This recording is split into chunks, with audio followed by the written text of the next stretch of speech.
The Orlando Magic get their third straight win. Man, this feels like earlier in the season right now. The Magic are playing good basketball. They beat the Charlotte Hornets tonight 111 to 104 off of a back-to-back. So, we got back-to-back post games here on Magic Digest. They did it all without that man, Jalen Suggs, on the previous photo. And then they had Paolo Banchero, who played extremely well. He had 32 points again. We're going to break down the win, as well as take another look at the standings. It looks like the Magic, unfortunately, are losing ground as far as the Pistons are concerned. But we kind of knew this, but we're just going to take another look because this team is now officially going to be slotted into the play-in, I believe, very, very soon. Also, there's a lot of crazy things that Jamahl Mosley is doing with the rotation. So we're going to get into that as well. Only played nine guys tonight. But first, as you guys always know, I'm your host, Patrick Previty, and I would really appreciate it if you guys subscribe. We're trying to get to 1,000 subs. You already know the deal here on Magic Digest. So click that subscribe button. It's the easiest and best way to help us here at Magic Digest. Okay, let's take a look at the box score really quick. As I mentioned, 111 to 104 win. It was Paolo Banchero with 32 points. He was the main man, but it was also Anthony Black. If you watch the game, Anthony Black got the post-game interview. He had 20 points in this ball game and was just kind of the difference factor maker again. For the Magic, and that is so great to see. Now, his shooting was, 8 of 18, 2 of 8 from 3. It wasn't exactly like the most crisp thing ever, but you just felt like when he was out there, this team played really well, and this was definitely one of the more jarring differences that we've seen from a backup to a starter all year for the Magic. When we compare Anthony Black to how Corey Joseph played tonight, it was pretty night and day, especially the defense was so important as well for Anthony Black tonight. So I don't know if he's going to get the nod to be the starter, but it's going to come eventually. Also, Gary Harris coming off the bench. We see that he got 28 minutes. It was clear that this was Anthony Black's team, and the other two were just kind of there as more, pieces to let him rest, I think, when he's playing like this, I think that's how it should be. Caleb Houston got some run, 23 minutes. Bataze was the man who ended up getting the call to be the next front court guy outside of Wendell Carter Jr. He got 22 minutes in this game. He actually played pretty well. Didn't really score the ball a ton, but like the 9 rebounds, that certainly helps a ton. And Wendell Carter Jr. didn't exactly play extremely well, wasn't very aggressive, but this was the game for Franz, Paolo, and KCP, and then obviously Caleb Houston hit 4 threes, so you gotta really like that. But yeah, 9 guys played tonight for the Orlando Magic. Jonathan Isaac and Tristan Da Silva were not in that group. Look, if Caleb Houston can hit 4 threes, I mean, we're going to roll him out there, and it really helps this team because without him, we would have made 9 threes for the night off of, 9 of 35 for the night without Caleb Houston. I don't know if Jonathan Isaac or Tristan Da Silva could have fixed that, so we need that. We shot 31%, and we won this game when Charlotte shot 41% from 3. That's huge. Charlotte was 14 of 34. So what was the difference? It was essentially we had Caleb Houston, played some good defense, and then also the shooting from the floor wasn't that big of a deal. But the Magic won that by 3 percentage points. So when Caleb Houston's out there and is playing, like Jonathan Isaac and Tristan Da Silva might get pushed to the side, but I don't know. Jamahl Mosley's trying to figure stuff out. Maybe it's Bataze who's going to get the role instead of Isaac. Maybe they're going to go back and forth. Maybe Tristan Da Silva's going to get a little bit more love as they take Gary Harris out. Right now, the lineup is looking pretty small without those 2 guys, eliminating them and replacing them with Caleb Houston and Gary Harris, I guess.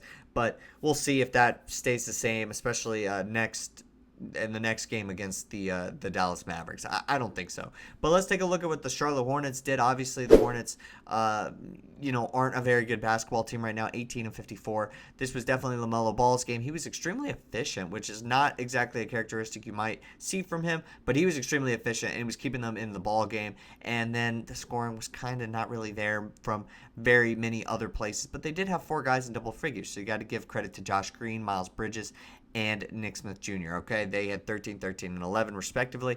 They played pretty well. For the most part, this game didn't have, again, too many crazy stats that would make me think that there was one reason why this team won outside of maybe potentially the rebounds. The Magic won the rebounding battle by 12, and then, they were able to take care of the ball more or better, I'd say, than the Charlotte Hornets, but they only won the turnover battle by 3. Probably the rebounds, when it came to that, I felt like this team was physical despite being very small, but it's the Franz and the Paolo show, and then it's Anthony Black really being a difference maker for this team. And so you got to really like it. This team is rolling. So are the Magic back? Right now, I would say no.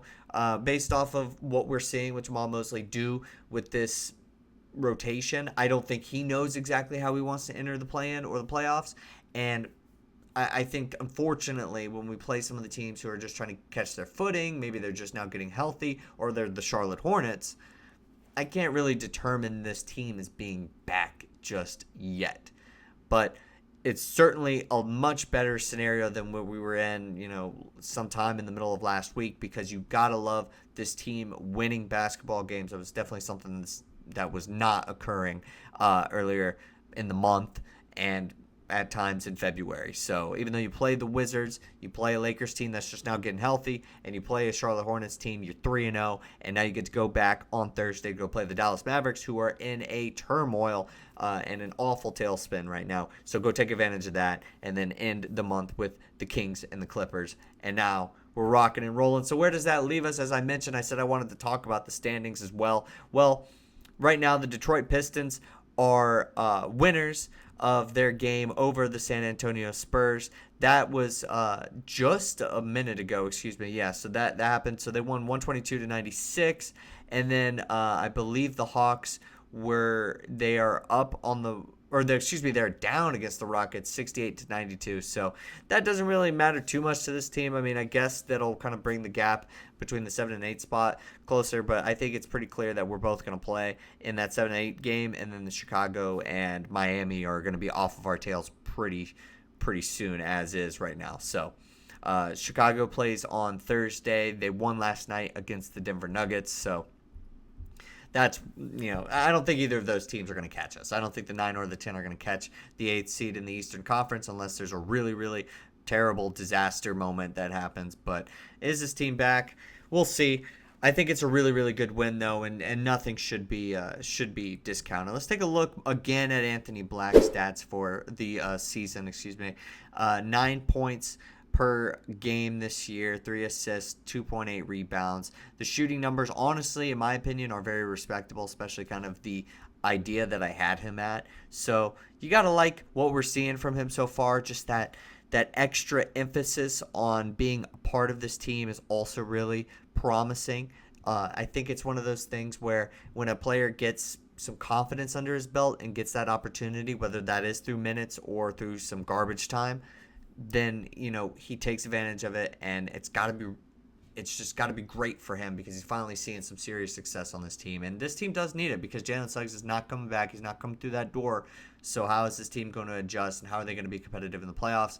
Well, I think finding that third guy, and that could be Anthony Black, is a very crucial step to doing that. And maybe he's not that if this is a 6-game series in all 6 games, but maybe he is that in 3 of the 6 games. But we'll just it'll all play out, and we'll figure it out. But let me know what you guys think in the comment section down below of this little 3-game winning streak, if you will. I think it's a good time for the Magic, but not back just yet. But as always, let me know what you guys think in the comment section down below, and I'll see you guys next time with more Orlando Magic basketball content.